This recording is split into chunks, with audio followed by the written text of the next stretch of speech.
Hello viewers, আমরা এখন Mymensingh two Sherpur হাইওয়েতে আছি। আজকে আমরা যাব শেরপুর জেলার ঝিনাইগাতি উপজেলার ঘাঘরা লস্কর এর ঐতিহাসিক খান বাড়ি মসজিদ দেখতে। মসজিদটি বেশি দূরে নয়, তাই আশা করছি অল্প সময়ের মধ্যে আমরা পৌঁছে যাব। আমরা নকলা টু শেরপুর এর মাঝামাঝি তারাকান্দি থেকে রওনা করছি। আমরা শেরপুর টাউন এর ভিতর দিয়ে খোয়ারপাড় যাব। সেখান থেকে শেরপুর টু ঝিনাইগাতি রোড হয়ে উত্তর দিকে যাইতে হবে।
আমরা এখন বাইকে তেল নিব।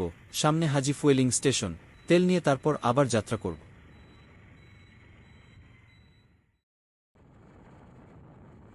বাইকে তেল নেয়া কমপ্লিট।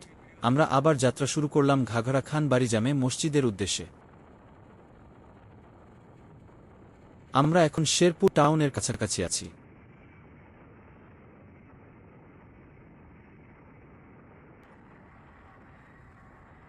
আমরা শেরপুর টাউন ক্রস করে খোয়ারপাড় থেকে উত্তর দিকে যাচ্ছি।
আমরা এখন কাটাখালী সেতুর কাছে।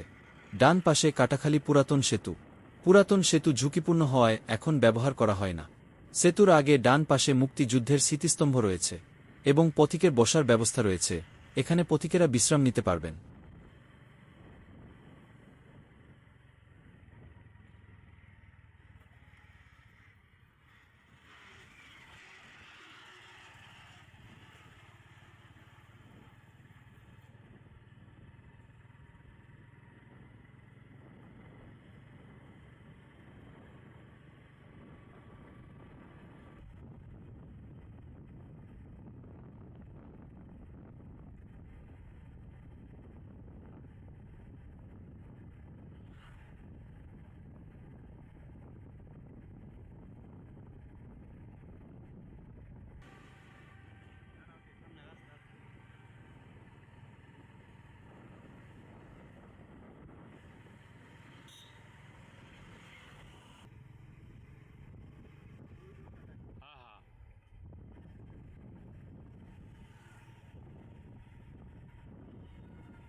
সামনে 3 রাস্তার মোড়, আমাদের বাম দিকে ঝিনাইগাতি রোডে যেতে হবে।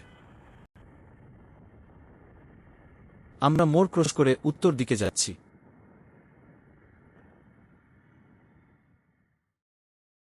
সামনে বাম পাশে যে রাস্তা দেখা যাচ্ছে এই দিকে প্রায় 2 কিলোমিটার দূরে ঘাঘরা খান বাড়ি জামে মসজিদ। আমরা ভুল করে আরও সামনে গিয়ে অন্য রাস্তা দিয়ে মসজিদে পৌঁছতে পারছি। আসার সময় এই সহজ রাস্তা দেখতে পারবেন। আমরা খান বাড়ি জামে মসজিদের সামনে আছি। এটি একটি সংরক্ষিত পুরাকীর্তি। ভিতরে প্রবেশের পূর্বে অবশ্যই বিজ্ঞপ্তিটি পড়ে নেবেন। আমরা এখন ভিতরে প্রবেশ করব।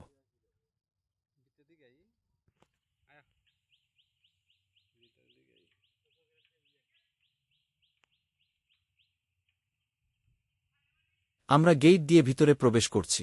মসজিদের সামনে ছোট মাঠে বাচ্চারা ফুটবল খেলছে। আমরা ধীরে ধীরে সামনে এগিয়ে যাচ্ছি। মসজিদটি ছোট হলেও দেখতে সুন্দর এবং ঐতিহাসিক নিদর্শন। শেরপুরের আশেপাশের যে কেউ চাইলে মসজিদটি ভিজিট করতে পারেন। মসজিদের সামনে বাম পাশে টিউবওয়েল দেখতে পাচ্ছি।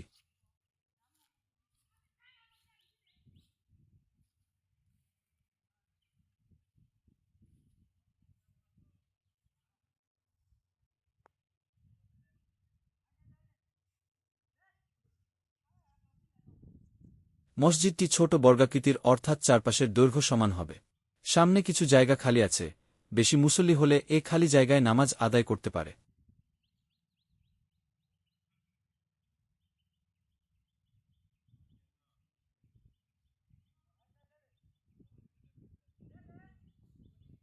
মসজিদের সামনেই কবরস্থান। এখানে দেলোয়ার খাঁ নামের একজনের কবর দেখা যাচ্ছে। বাংলা 1390 সনে তিনি মারা যান। উনি জনাব আজিমুল্লাহ খানের বংশধর হবে।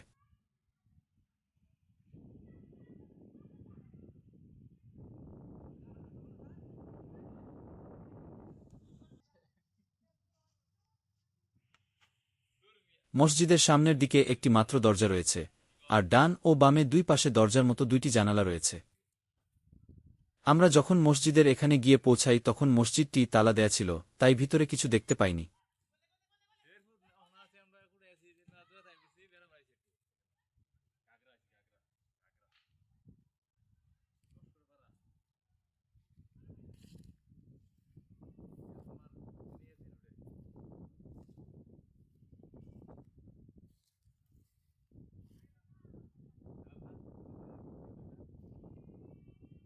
এটা হচ্ছে মসজিদের পেছনের দিক।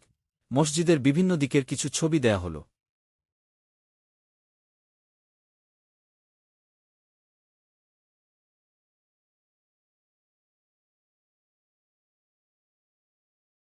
উইকিপিডিয়ার তথ্যমতে ঘাঘরা খান বাড়ি জামে মসজিদ একটি প্রাচীন মসজিদ। মুঘল আমলে স্থাপিত এই মসজিদটি একটি ঐতিহাসিক নিদর্শন। ১৯৯৯ সনে মসজিদটির রক্ষণাবেক্ষণের দায়িত্ব নেয় বাংলাদেশ প্রত্নতত্ত্ব অধিদপ্তর। ঘাঘরা খান বাড়ি জামে মসজিদ মুঘল আমলে নির্মিত হয়। মসজিদের দরজায় কষ্টি পাথরে খোদাই করা আরবি ভাষায় নির্মাণকাল দেওয়া ছিল হিজরি ১০২৮ সাল বা ইংরেজি ১৬০৮ সাল। কিন্তু আমরা গিয়ে কষ্টি পাথরে খোদাই করা নাম ফলকটি দেখতে পাইনি, শুনলাম চুরি হয়ে গেছে। মসজিদের গায়ের নিদর্শন থেকে ধারণা করা হয় মসজিদটি বক্সার বিদ্রোহী হিরঙ্গি খানের সময়কালে নির্মাণ করা হয়েছিল। আজিমুল্লাহ খান মসজিদটি প্রতিষ্ঠা করেন বলে অনুমান করা হয়। মসজিদটি এক গম্বুজ বিশিষ্ট। মাঝখানে গম্বুজে ছোট বড় ১২টি মিনার রয়েছে। ৪ কোণায় ৪টি, মাঝে ২টি করে ৮টি মিনার রয়েছে। আমরা একটি মিনার ভাঙ্গা দেখতে পেয়েছি।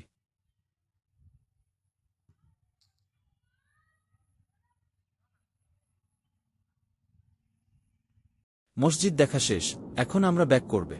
আসার সময় যে সহজ রাস্তা দেখাইছিলাম, আমরা এখন সেই রাস্তা দিয়ে আসব।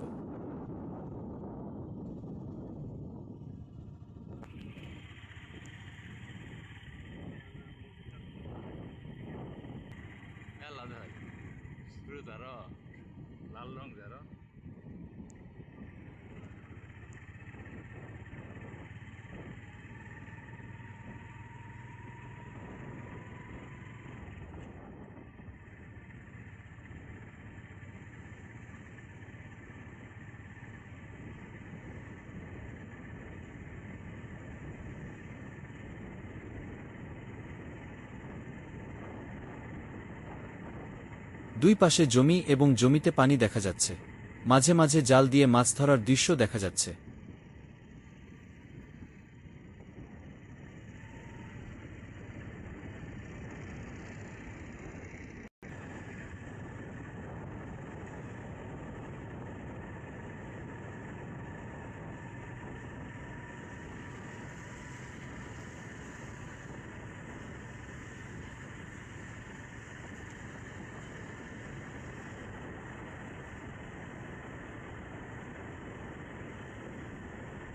আমরা এখন ঝিনাইগাতি রোডে চলে আসছি।